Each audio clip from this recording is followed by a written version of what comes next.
warahmatullahi wabarakatuh. Kenalkan, nama saya Wimzi Rizky Prabata, dosen Prodi Farmasi Fakultas Kedokteran Universitas Diponegoro Semarang. Saat ini saya sedang mengikuti sertifikasi dosen gelombang 1 tahun 2026 oleh Kementerian Pendidikan Tinggi, Sains dan Teknologi. Video ini dibuat sebagai pernyataan diri dosen dalam unjuk kerja Tridharma Perguruan Tinggi dengan tujuan untuk sertifikasi pendidik. Pada kesempatan kali ini, saya akan membawakan video pembelajaran mata kuliah di Prodi Farmasi yang saya ampu, yang sesuai dengan keahlian saya, yaitu kimia medisinal. Mata kuliah ini berbobot 3 SKS yang diambil oleh mahasiswa semester 5 dengan kode mata kuliah PDFM 6334, di mana terdapat total 16 kali pertemuan. 14 kali pertemuan merupakan pemberian materi, problem-based learning, case-based learning, dan 2 materi diantaranya adalah evaluasi, baik di tengah maupun di akhir semester. Mata kuliah kimia medisinal membahas struktur kimia dan hubungannya dengan aktivitas obat, meliputi aspek fisikokimia, farmakokinetika, metabolisme, target dan mekanisme obat, serta signal transduction. Perkuliahan juga mencakup penemuan dan optimasi senyawa pemandu, hubungan struktur aktivitas, hubungan kuantitatif struktur dan aktivitas, computer-aided drug discovery, pengembangan dan produksi obat, serta penerapannya pada berbagai golongan obat melalui pendekatan desain rasional.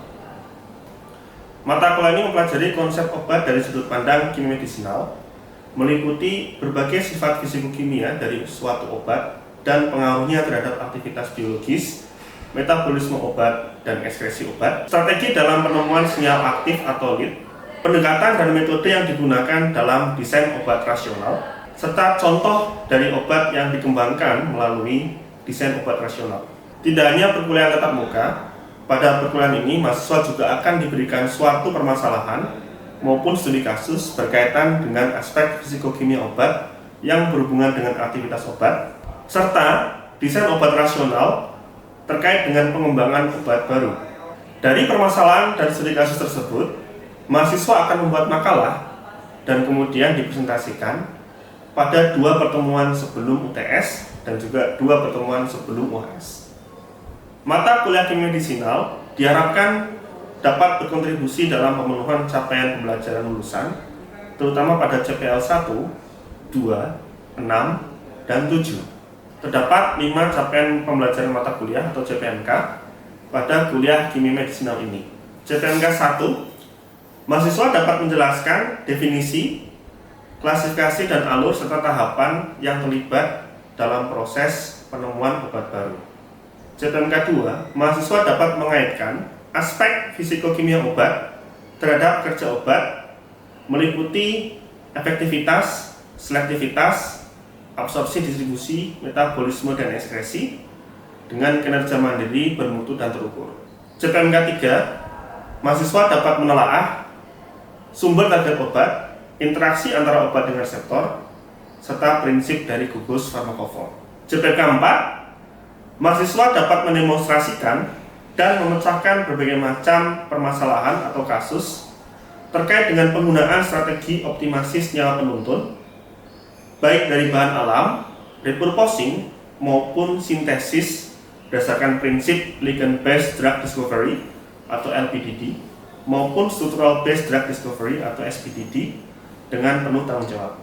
CPMK 5, mahasiswa dapat menelaah hubungan antara struktur dan aktivitas obat dan prinsip pengembangan obat di berbagai macam target terapi seperti antibakteri, antifungi, antivirus, anti-cancer, analgesik, anti-ulcer, antikolinesterase, adrenalin, adrenergik, antiberglikemik, melalui pembelajaran berbasis studi kasus secara mandiri dan penuh tanggung jawab. 3 komponen utama dalam pembelajaran mata kuliah ini meliputi delivery, interactions, dan assessment. Untuk delivery, saya memberikan RPS, kontrak pembelajaran, serta materi yang dapat diunduh langsung oleh mahasiswa pada sistem e-learning Universitas Diponegoro, serta pemberian materi secara tatap muka melalui presentasi interaktif dengan tujuan untuk meningkatkan pemahaman dari mahasiswa. Untuk mendukung interaksi dengan mahasiswa, materi yang saya sampaikan juga didukung oleh pemberian audiovisual atau video, kuis interaktif, pembelajaran dengan model in silico serta dengan bantuan model kimia 3 dimensi. Model pembelajaran yang digunakan dalam mata kuliah ini adalah collaborative learning, pemberian masalah atau problem based learning, serta berbasis pada studi kasus atau case based learning dengan metode presentasi interaktif, demonstrasi secara in silico, kolaborasi kelompok, serta penilaian presentasi studi kasus. Penilaian yang dilakukan dalam mata kuliah ini meliputi penilaian formatif yang meliputi penilaian pada pemberian problem based learning, case based learning, serta penilaian tugas dan juga kuis.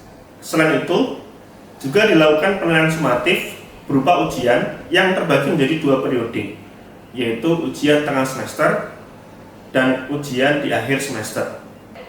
Persentase yang paling besar dari penilaian mahasiswa yaitu berasal dari aktivitas partisipatif mahasiswa sebesar 25%, yang merupakan interaksi antara mahasiswa dengan dosen, terutama bagaimana mahasiswa memberikan presentasi dalam menyelesaikan problem based learning dan juga case based learning.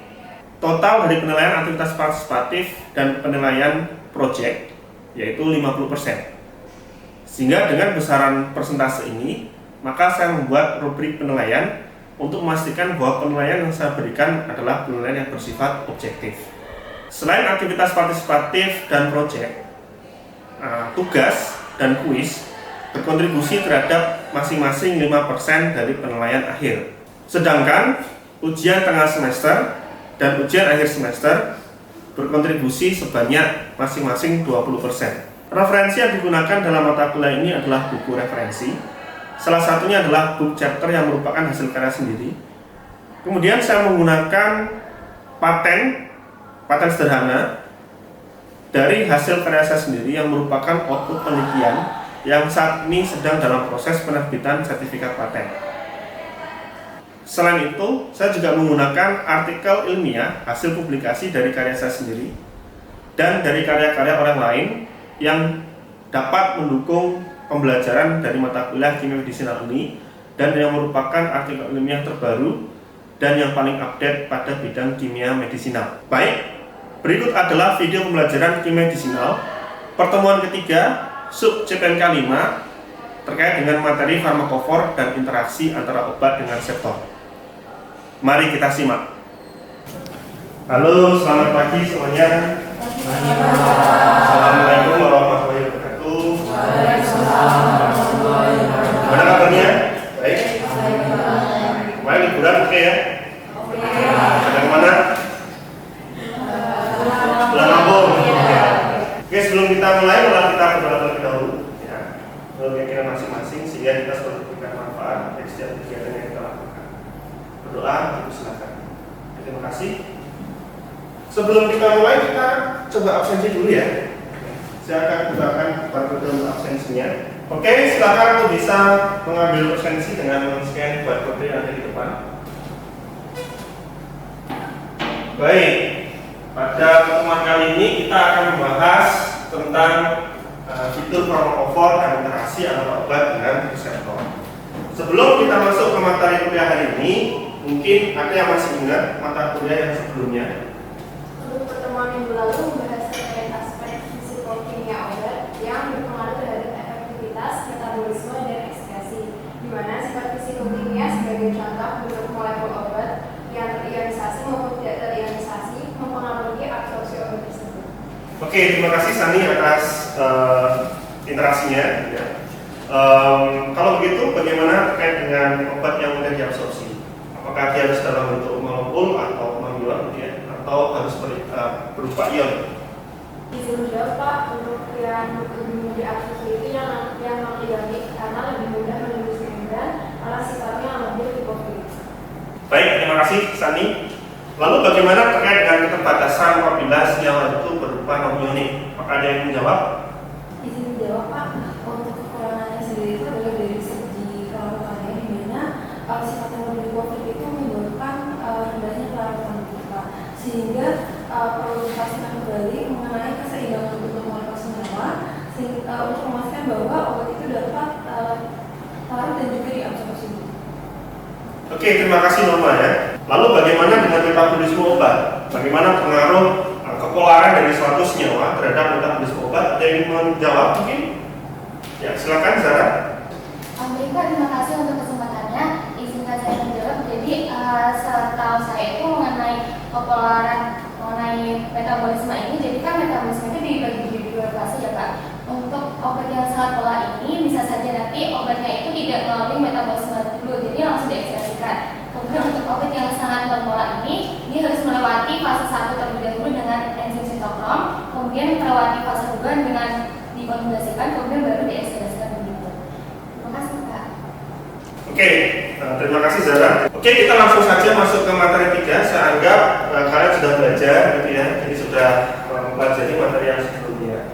Dan kita lanjut ke materi ketiga. Kalau kemarin kita belajar tentang aspek fisikokimia obat, kita lebih secara spesifik ya, belajar bagaimana obat itu bisa memberikan aktivitas. Karena dalam setiap obat itu memiliki fitur farmakofor. Ya. Jadi di materi ini kita pelajari tentang fitur farmakofor dan interaksi antara obat dengan reseptor. Tujuan dari mata kuliah ini yaitu mahasiswa dapat mengidentifikasi fitur farmakofor dari suatu senyawa obat atau calon obat, gitu ya. Dan kemudian dapat melihat bagaimana prediksi interaksinya antara obat tersebut dengan reseptor. Karena dengan kita bisa memprediksikan fitur farmakofor dan interaksi obat, maka kita bisa melihat sejauh apa obat itu bisa berinteraksi dengan target obat tersebut. Oke, kita langsung saja masuk materi ya. Jadi ini adalah fitur farmakofor ya, dari suatu obat. Kalau kita lihat di sini ya, antara obat dengan reseptor, dia ada kesesuaian fitur farmakofor. Di mana misalkan dia memiliki sifat anionik, maka reseptornya memiliki sifat kationik. Kalau dia sebagai donor ikatan hidrogen, maka reseptornya adalah reseptor ikatan hidrogen. Ya, begitu pula kalau obatnya itu atau senyawa punya sifat non-polar, maka reseptornya juga non-polar.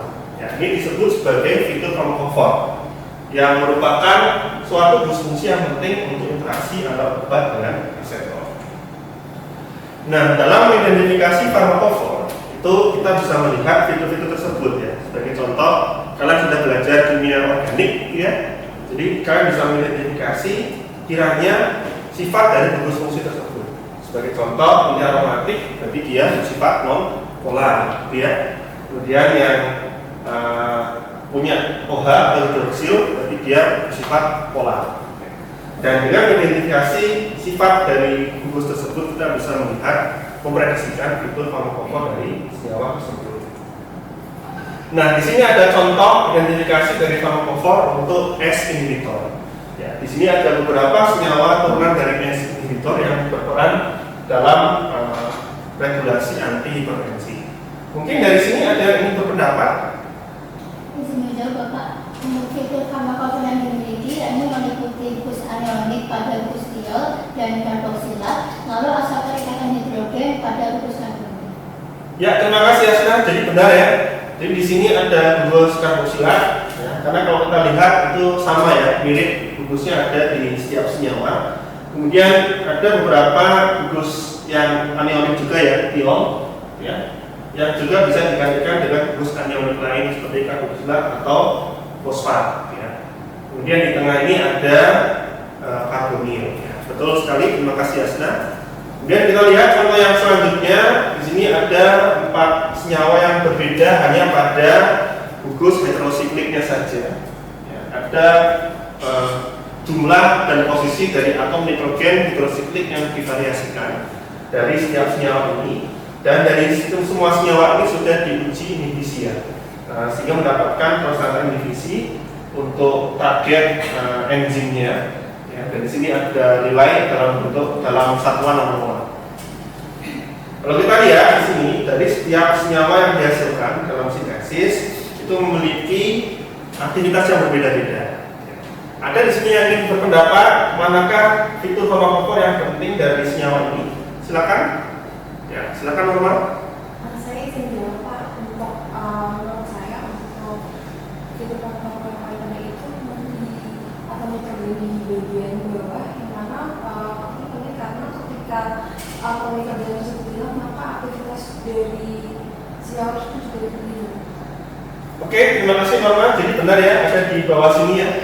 Karena ketika dia dihilangkan, maka aktivitasnya jadi hilang ya. Atau fungsi inhibisinya sudah tidak lagi nanomolar ya, tapi masuk ke mikromolar.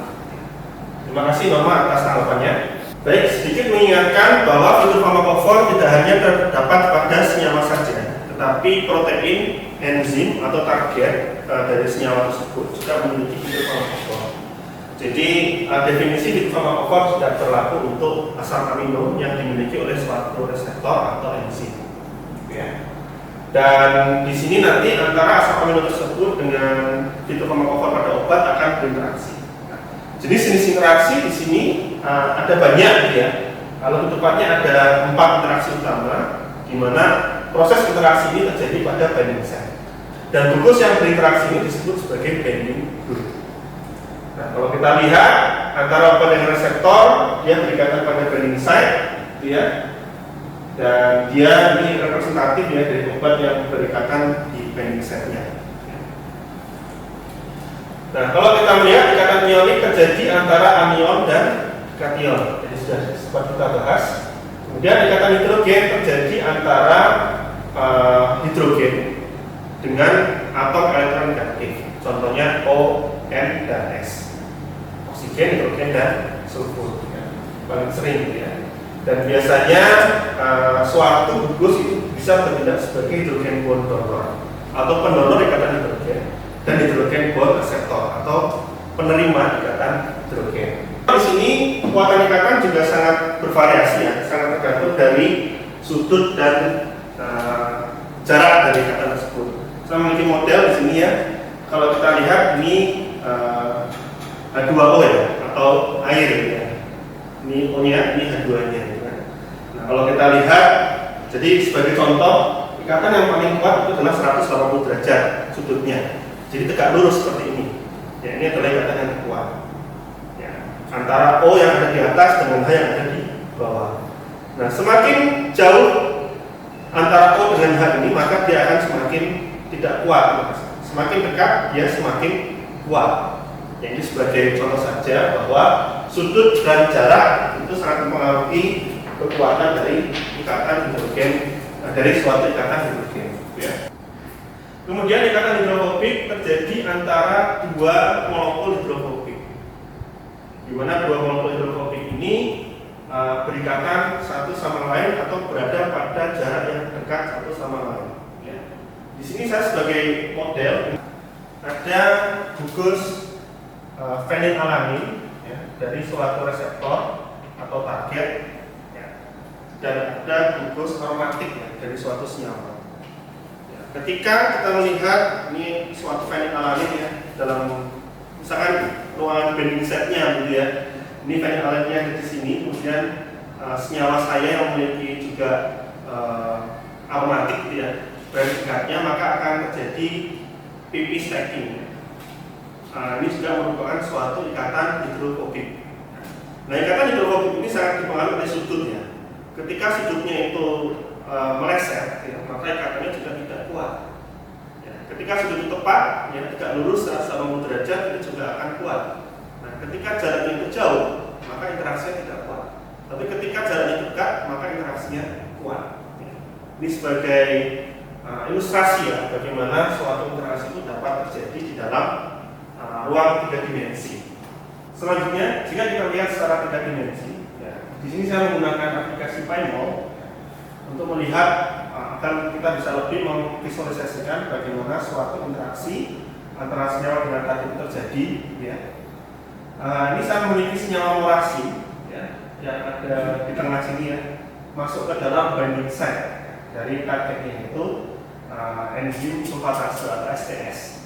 Nah, kalau kita lihat dengan memutar-mutarkan di sini kita bisa melihat bahwa ada daerah yang berwarna hijau. Daerah yang berwarna hijau itu koresponding terhadap atom karbon.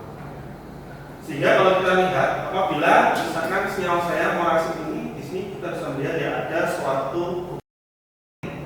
ya, dan ada bagian daerah hijau dekatnya. Maka kira-kira interaksi apa yang bisa terjadi? Ada yang bisa membantu menjawab? Silakan. Untuk interaksi yang terjadi itu mungkin ada interaksi hidrofobik atau van der Waals karena baik senyawa maupun agennya itu bersifat tenggelam.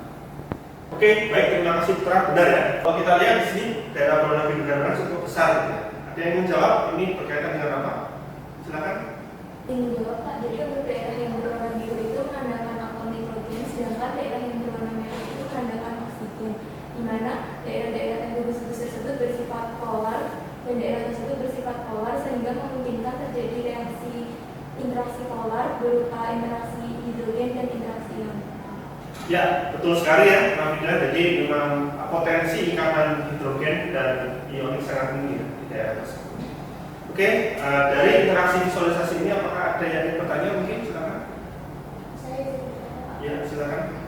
Kita dari antara semua positif dan juga negatif itu kira-kira tuh apa ya Pak faktor yang membuat kalau sinyal tersebut dan juga KTP itu berdekatan dengan kelapa? Terima kasih banyaknya Ajeng. Jadi tadi sudah sedikit saya jelaskan bahwa sudut interaksi dan jarak interaksi memberikan pengaruh yang cukup signifikan. Tapi di sini kalau ini kita berbicara tentang senyawa, maka jumlah interaksi itu juga sangat berpengaruh. Ada lagi yang bertanya? Tidak ada? Kalau tidak ada, kita lanjutkan ya dengan materi utama kita tadi. Ya, sebenarnya materinya sudah selesai. Ya. Tetapi di sini saya ada tugas permasalahan yang perlu kalian kerjakan. Ya. Jadi di sini saya membagi kelompok menjadi 2 kelompok. Ya. Kemarin sudah saya berikan kepada format, ya, pembagian kelompoknya. Kemudian dari setiap kelompok nanti akan mendapatkan satu permasalahan yang akan dikaji. Nah, kita akan sedikit bahas hari ini, tapi secara garis besar nanti akan kalian presentasikan di pertemuan ke-6 dan ke-7 ya, sebelum UTS. Ya. Jadi kita akan membahas terlebih dahulu secara singkat, kemudian nanti akan kita bahas beberapa pertanyaan dan kalian mencoba untuk menjawab sebisa kalian dulu sebelum nanti kalian melakukan research dan kajian terkait dengan permasalahan tersebut. Silakan bisa di-scan permasalahannya. Sudah?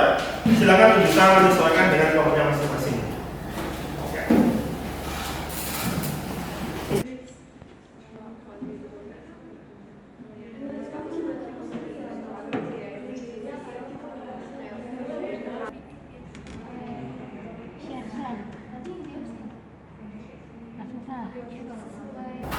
Baik, sebenarnya semua kelompok sudah selesai diskusi ya.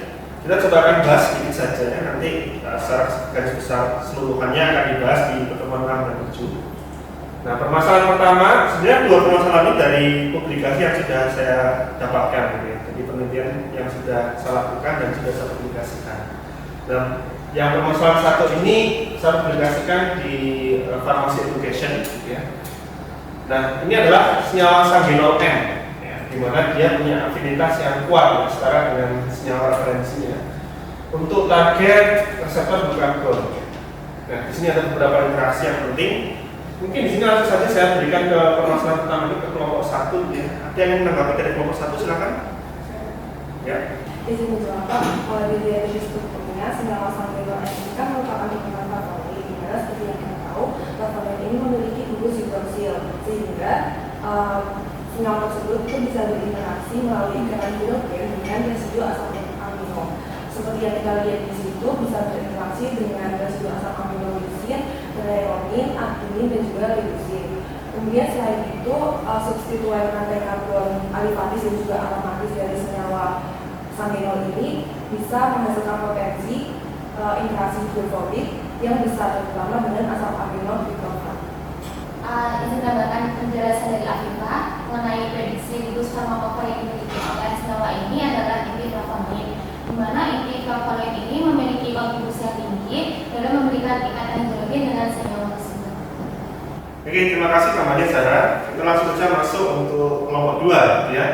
Silakan kelompok 2 ada yang menanggapi. Mungkin di sini saya punya senyawa morasitnya nih yang juga hasil dari publikasi saya. Silakan. Sira ya. Iya. Ini Pak izin menjawab, jadi tidak jadi strukturnya, morasin sendiri itu bersifat lahar dan juga memiliki 2 jenis aromatis, sehingga senyawa tersebut dapat berinteraksi secara hidrofobik dengan residu vanilin di sekitar bilinsa dan juga residu fenilalanin yang dekat dengan gugus aromatis tersebut. Kemudian kemudian adanya gugus hidroksil dari molasnya sendiri itu juga bisa menyebabkan terjadinya interaksi hidrogen dengan senyawa residu treamin. Menambahkan, silakan.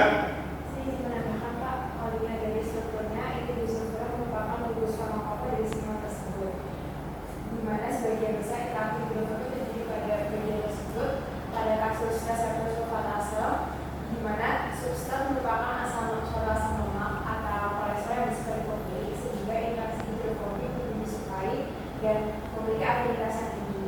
Dari sini kelompok kami menyimpulkan bahwa gugus farmakopa dari senyawa tersebut adalah ini disulfura. Baik, dari permasalahan yang sudah kita bahas, nanti tolong dibuat dalam sebuah makalah ya, dan dipresentasikan di pertemuan ke-6 dan ke-7. Untuk makalah dan presentasi itu dapat dikumpulkan di kuliah online ya, kuliah online Undip. Aksesnya nanti akan saya bukakan untuk ada deadline-nya ya, deadline-nya 2 minggu dari sekarang. Jadi tolong dapat dipersiapkan dengan sebaik mungkin. Baik, untuk memastikan bahwa materi kita sudah tersampaikan dengan baik di pertemuan ini, ya, dan memastikan bahwa kalian sudah bisa mengabsorpsi materinya. Di sini saya sudah menyiapkan tulis, silakan bisa di scan, ya. Dan kemudian nanti kita akan coba mulai bersama-sama, ya. Kita mulai tulisnya. Ya, silakan bisa mulai masuk. Jadi akan kita lihat leaderboardnya ini. Ayo.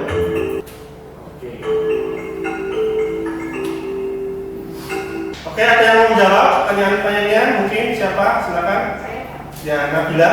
Untuk pertanyaan pertama Pak, yang masih terjadi pada gambar di bawah itu yaitu ikatan ion karena terjadi antara atom elektronegatif dan negatif seperti itu. Oke, terima kasih Nabila. Yang nomor 2 mau sekalian dijawab nggak? Mau Pak sekalian? Ya, boleh. Silakan. Untuk soal yang kedua itu sebenarnya katanya kelihatan particles Pak, dimana terjadi antara dua gugus farmakopa. Oke, dan yang terakhir, ini saya lempar aja langsung ya ke mahasiswa. Baik Pak, saya izin menjawab pertanyaan ketiga untuk interaksi yang bersifat permanen dan kalau sudah dikatakan tidak dapat berdisosiasi itu interaksi kovalen karena ikatan kovalen itu merupakan interaksi yang paling kuat. Biasanya ikatan ini terjadi karena senyawa itu memiliki sifat akilasi sehingga nanti ada reaksi akilasi yang menghasilkan ikatan kovalen. Baik, terima kasih atas jawabannya Pak Iha. Baik, dengan beranya quiz materi kita hari ini sudah selesai ya. Mungkin sebelum kita tutup, apakah ada dari kalian yang bertanya? Silakan. Izin bertanya Pak. Ya, silakan Putra. Izin bertanya Pak, terkait dengan interaksi yang terjadi antara senyawa dengan target, apakah dapat dilakukan metode prediktif untuk meramalkan jenis interaksi tersebut? Karena saya sebelumnya pernah membaca bahwa kajian tersebut itu menambahkan molekulernya bisa. Baik, terima kasih pertanyaannya Putra. Jadi memang kajian penambatan molekul atau docking bisa ya untuk memprediksikan interaksi. Tapi ibarat kalau kita mengambil foto itu satu frame ya. Kalau kita mengambil video kan biasanya dari banyak frame ya. Misalkan 30 frame per second. Nah, kajian penambatan molekul itu hanya bisa memprediksikan pada satu titik saja. Sedangkan di dalam kondisi yang normal, di dalam target ya, itu selalu ada berbagai macam parameter yang mempengaruhi interaksi antara obat dengan reseptor. Misalkan ikatan dengan air gitu ya, solvasi gitu ya, kemudian termodinamika interaksi. Sehingga tidak cukup hanya dengan penambatan molekul saja, tapi membutuhkan kajian lebih lanjut yaitu dinamika molekuler atau molekuler dinamik.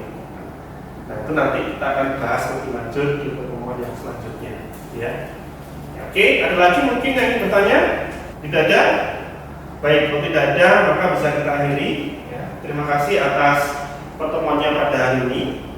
Ya, interaksi yang cukup banyak ya yang kita lakukan pada hari ini dan diskusi terkait dengan permasalahan yang ada. Harapan saya setelah melaksanakan kuliah hari ini kalian sudah bisa mengidentifikasi gugus farmakofa dari suatu senyawa ya, dan memprediksikan interaksi yang terjadi antara obat ya, dengan targetnya, sehingga nanti mempermudahkan kalian apabila nanti ingin mengembangkan obat baru. Misalkan apabila ada yang tertarik penelitian pada saatnya berkaitan dengan pengembangan obat baru. Baik, terima kasih dari saya. Wassalamualaikum warahmatullahi wabarakatuh. Waalaikumsalam warahmatullahi wabarakatuh. Ya, sama.